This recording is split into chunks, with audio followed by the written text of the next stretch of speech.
Welcome to E-commerce Marketing with the Pitbulls, where we catch up with craft brands to hear their story and learn how they're growing their e-commerce channel. Hi, I'm Andy. And I'm Lindsay. And today we're joined by Meng Li. Meng is the founder of Huhu. It is a backpack brand specifically designed for parents. Meng has a pretty deep background here. She got her MBA at UNC, and then went on to hold various marketing positions at some really big CPG brands, including Johnson & Johnson, Method, and Native. Really excited to kind of have all that background and all your expertise. Thank you so much for joining us, Meg. Thank you for having me. I'm excited to chat with you guys. Awesome. Let's just start at the start. Can you kind of introduce Huhu and what took you on the journey to start a diaper bag brand? Yeah, so it was very much driven out of my personal frustration when I have two young kids, and when I had my second kid in 2020, it just, going from one kid to two kids felt like so different and so much harder. And when I don't know if you've had this experience, but when you are trying to get out of the house and do anything with two kids, one of them whom is a newborn, you feel like you have to pack up half of your house, and it takes like an hour to get out the door. And it was just such a frustrating experience that I was already stressed before I even left. And a big part of that was just packing everything and keeping everything organized. And the diaper bag category, I was just frustrated. I didn't like any of the options. On one hand, you have low cost, low quality products. It will fall apart after a couple of months. And then on the other end of the spectrum, you'll have higher end, higher quality products, but they're not super functional, and they are designed to look like a women's fashion statement, but not really functional. It doesn't seem like it was designed by a parent who would actually use it.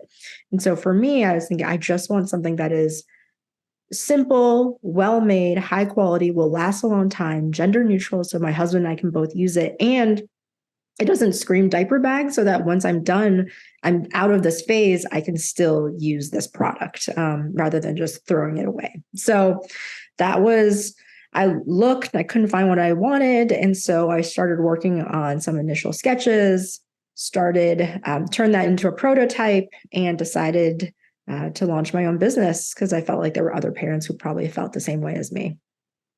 I was going to say, you're really speaking to our experiences here. We are about 6 months in on baby number 2 here. So it's definitely quite a transition with everything. But yeah, it's the kind of after we had grown out of the diaper bag with our first, and then all of a sudden like, oh, now I need all this stuff all over again. Plus, I'm probably throwing in a few extra toys for my older son as well. So like, exactly, more crowded now. So that's definitely a real problem, and that's really cool that you kind of came upon it and just said, you know what, we're going to fix this. We're going to make something bigger. Yeah.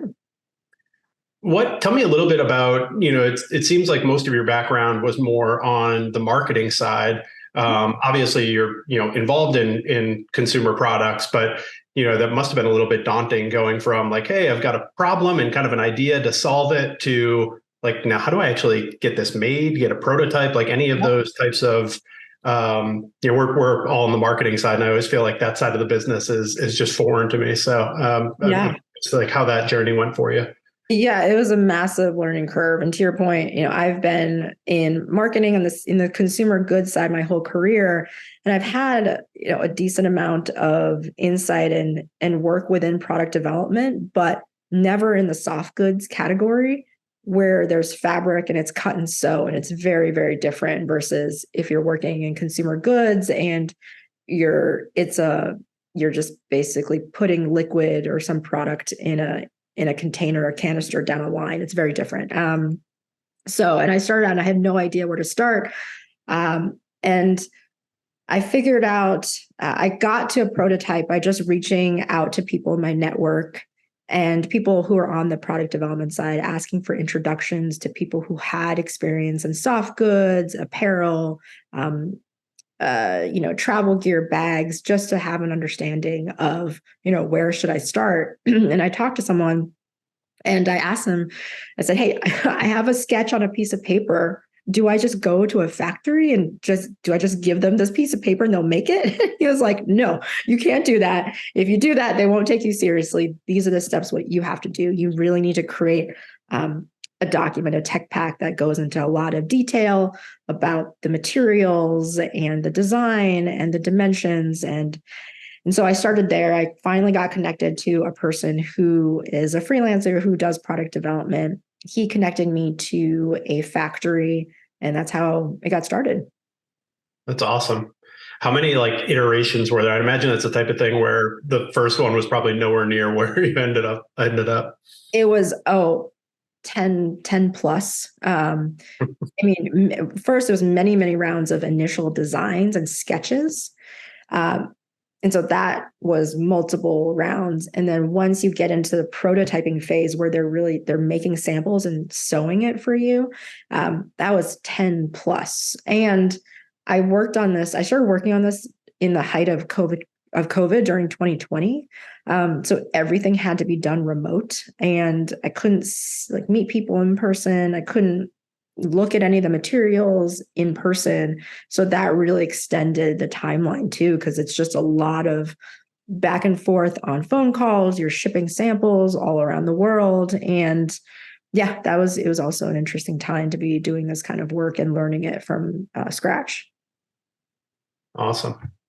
So when did the first bag, hit the customer? When I know you say you started during the COVID time. What's the kind of full timeline from initial concept to getting something out the door? So I started thinking about the idea, I would say towards the end of 2020. And then for the bulk of 2021, it was trying to find the right partners, finding the right industrial designer, finding the right factory to work with. And that took a long time. That took probably about 6 to 9 months. And then it took another 6 to 9 months to finalize the design. And then another 3 to 4 months to get it into the US. So the first bag that I shipped to a customer was earlier this year, about February 2023. And I recently launched new products and am working on some additional accessories as well right now. I'd love to ask about your process of finding a partner. I think a lot of the founders we talk to either take it all on themselves, or when they're searching out for partners, they usually go to their network. Mm-hmm. What makes a good partner? How did you interview and find someone that worked well for you? Yeah, I think having someone who is recommended by someone in my network makes a huge difference, especially people who are experts in their field. I think having that coming recommended by someone in my network who knows what they're talking about makes a huge difference. I think that's the most important piece. The second piece is looking at their portfolio and their experience, the types of products they've worked on, the types of brands.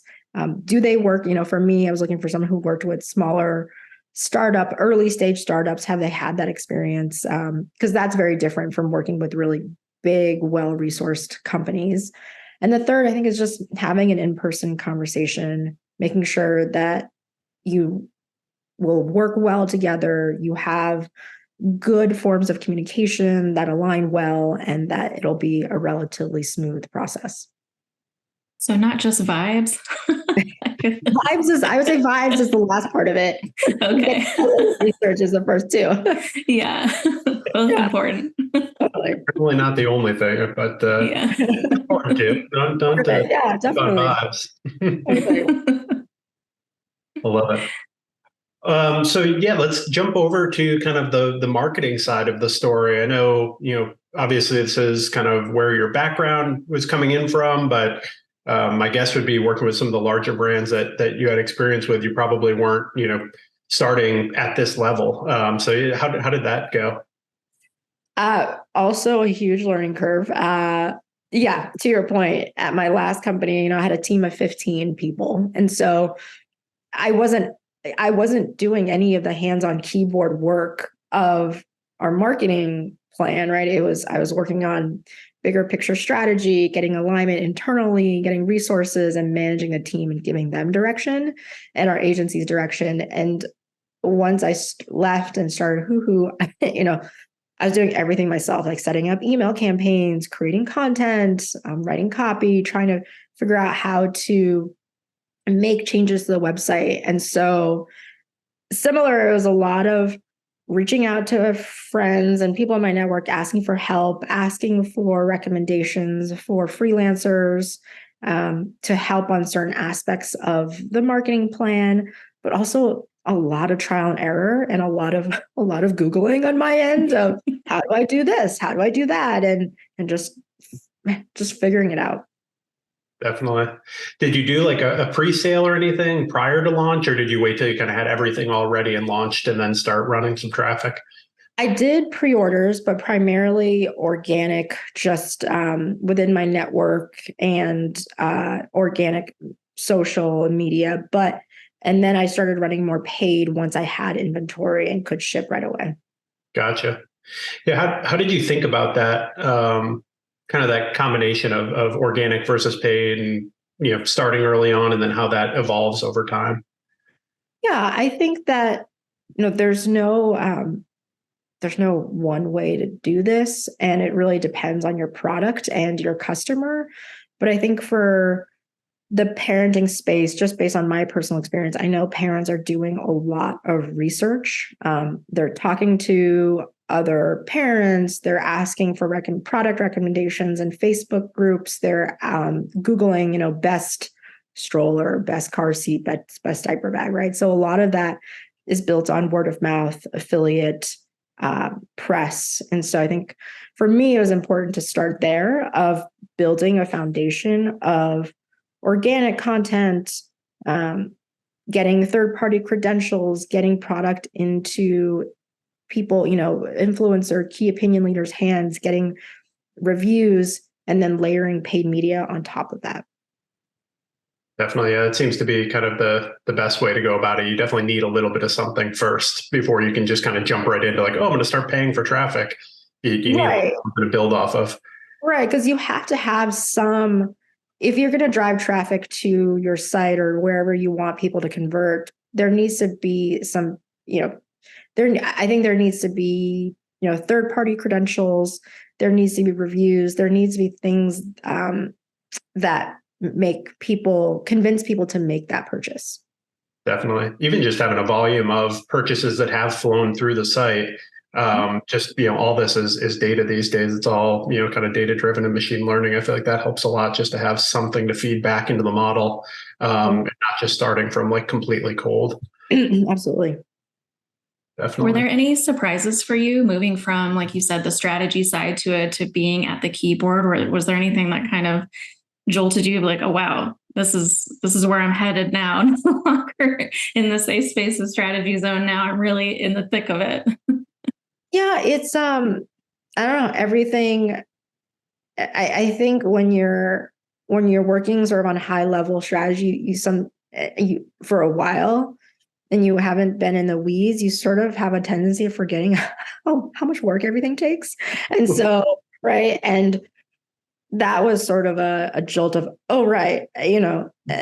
Sending an email, that takes time. You have to have assets. You have to create images. You have to have copy. You have to get it all set up. It's not that simple. You can't just press a button and send it. And everything takes time. I think we live in a world where, I don't know, everyone wants immediate success. Everyone wants things to go viral immediately. And that just rarely happens.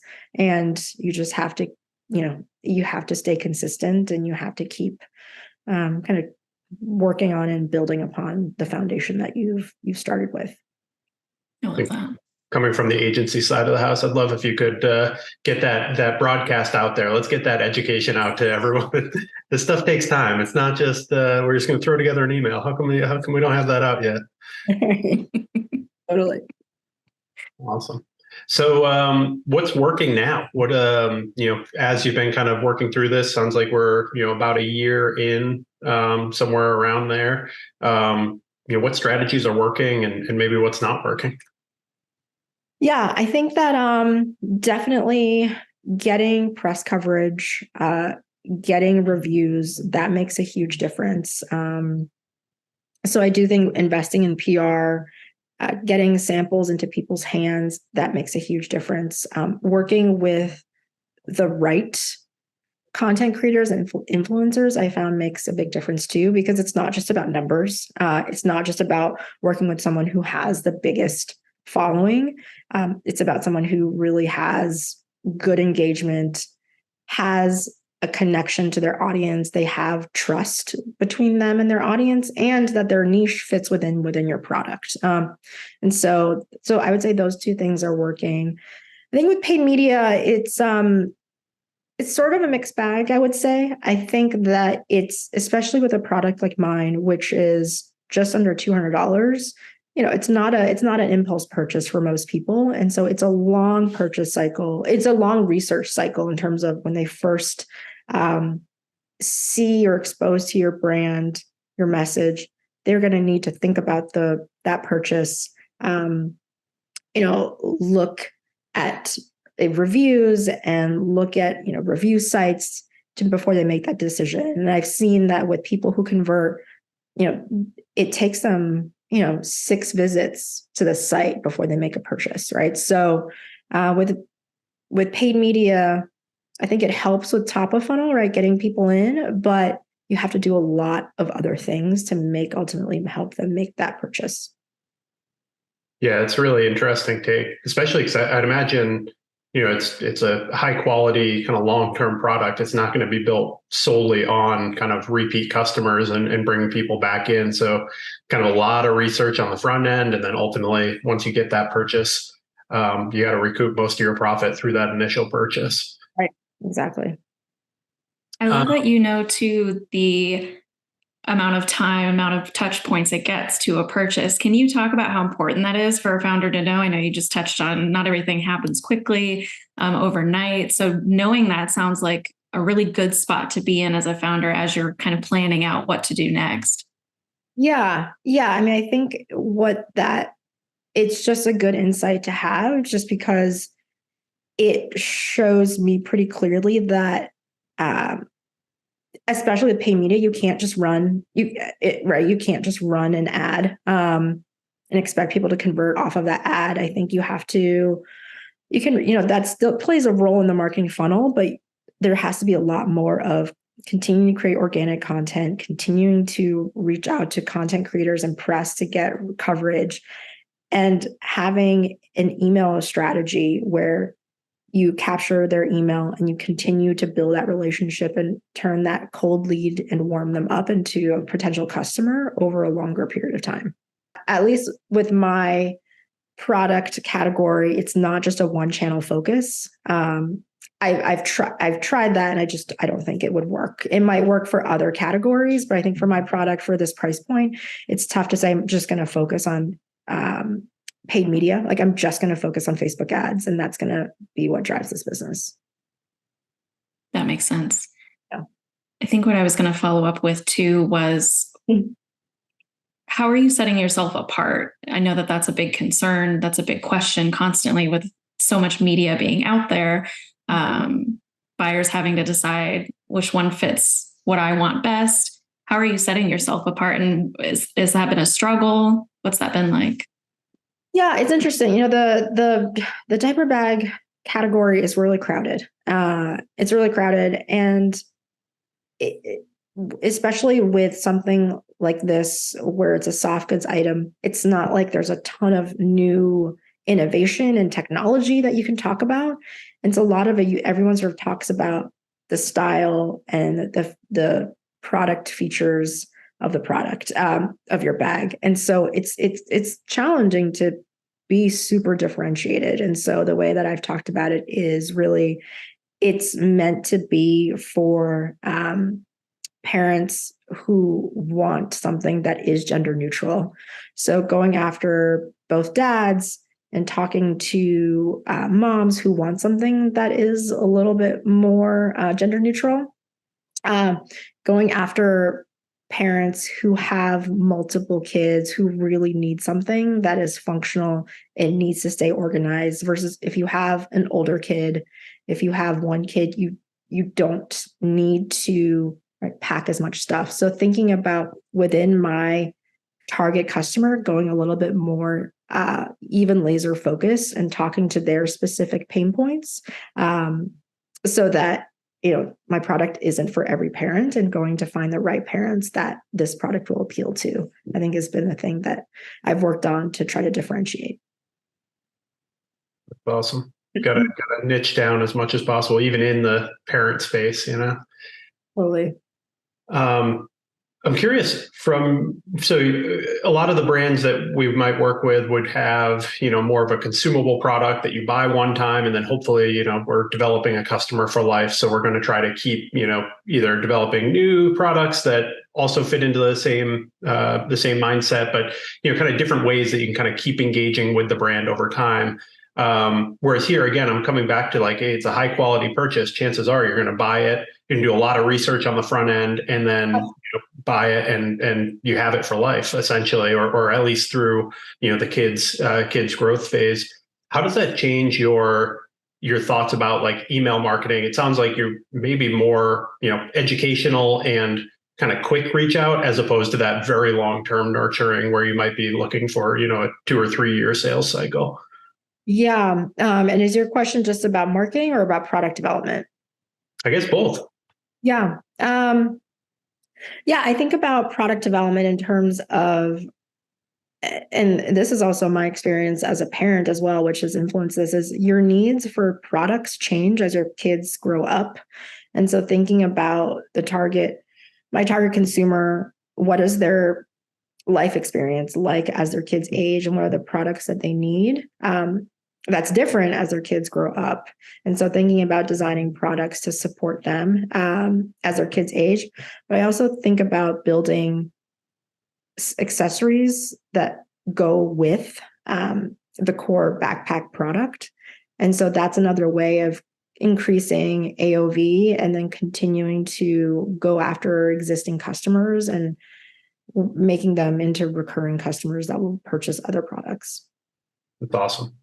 As you're saying that, I'm imagining rolling out a backpack for the kids as they go to kindergarten. Okay, now you're graduating out of the diaper bag. How do we get you into more bags?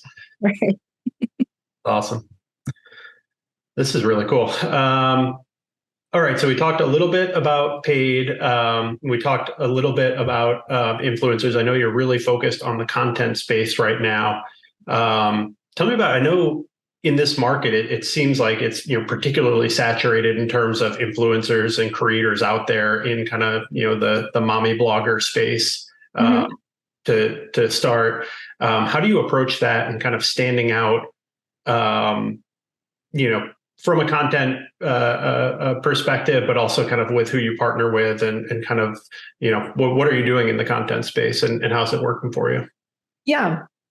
I think for me, it's about just finding, I mentioned this before, but going after bigger creators for us, like a startup like me with limited resources, it just doesn't make sense, because a lot of times they have extremely high fee structures and they aren't necessarily great at converting. They're good at driving awareness, but they're not going to help you sell product necessarily. And so for me right now, I'm really focused on conversion. And so it's two things. One is finding creators who have an engaged following, and oftentimes they don't have to have huge followings, and who are, can really speak authentically to the product. They genuinely like the product. They want to support you as a business, and it's a product that it integrates into their life naturally, so it doesn't feel super like a sponsored ad, right? And then on the content creation side, where it's more just about creating content and less about a direct sale necessarily, it's about finding people who have they're good storytellers and who are natural storytellers. They understand, what's trending online in terms of, whether it's audio or types of videos or memes. And they're very, I guess I would say they're very online, quote unquote. And so they understand what people are talking about and they have their finger on the pulse of culture is the other piece I'm looking for as well. How do you think about your own, as you kind of like share yourself through your content? This obviously is such a personal product coming, from your own parenting experience. I'm thinking really both sharing yourself and even the kids. I feel like that's always something that I struggle with, like trying to, keep the kids out of any content, but at the same time, like that's such a relatable, connectable piece. Yeah, it's tough. I don't love putting my kids out there a ton. I will do it every so often, but I don't love just creating long form videos where it's just a lot of my kids and their face. But I'm also not someone that's gonna like blur their face out. So I'm somewhere in the middle. And so I honestly haven't, found exactly the place where I feel like this is the right place to be in terms of how much I share about my personal life and me and my kids. And so right now I'm definitely erring more towards working with creators who are really focused on creating content with their whole family and less of it being me and my kids. But I do think having my face and showing that more every so often just to share my personal story so that people have a connection with me and the product is important. Definitely. I feel like that's a great, a lot of people will appreciate to hear that because especially in this space, I feel like, you're creating a product that's really personal to you. So it makes a lot of sense that you would be kind of the face of the brand, but especially just from like a lifestyle perspective, I think a lot of people, kind of don't want to be online all the time, for lack of a better term. So that's good to hear that there's other approaches to take. Yeah, definitely. Can I ask what that was like bringing home the first Huhu bag and like using it with your kids? I imagine coming up with something in your head, writing the plans, getting it made, and then actually having it in your life and then using it with your kids. That must be kind of like a really cool moment to experience. Yeah, it was really, really cool. It's cool to, I really appreciate, I was like, this is a lot of work, to get from an idea to a physical product in my hand. It was definitely a moment of feeling really proud of, making it this far. Cause I think a lot of people, and even myself, I've had ideas in the past and it's never gotten as far as a physical product. And so, yeah, it was really exciting. It was exciting to share it with my kids and even to share with my daughter who's older to understand this, for her to understand like, oh, my mom had this idea and she turned it into a real physical product. I think it's cool for her to see. Yeah, what a cool learning moment for her. I love that.